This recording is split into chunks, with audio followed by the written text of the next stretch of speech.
పచ్చని అడవిలో ముగ్గురు స్నేహితులు మాట్లాడుకుంటున్నారు. చెట్టు కొమ్మపై ఉత్సాహంగా కూర్చున్న కోతి, పక్కన నిలబడిన ఏనుగు, నేలపై గింజలు కొరుకుతున్న కోడి.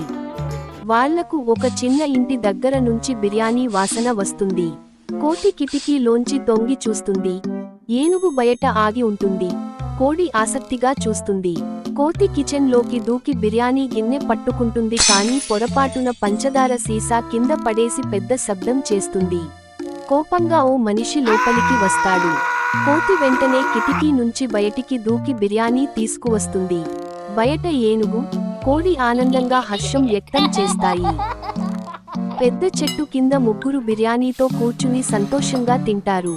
బిర్యానీలో చికెన్ లెగ్ పీస్ కనిపించి కోడి, అయ్యో నా బంధువు అని అరుస్తూ భయంతో పరుగెత్తిపోతుంది. కోతి, ఏనుగు పొట్ట పట్టుకుని నవ్వుకుంటూ కూర్చుంటారు.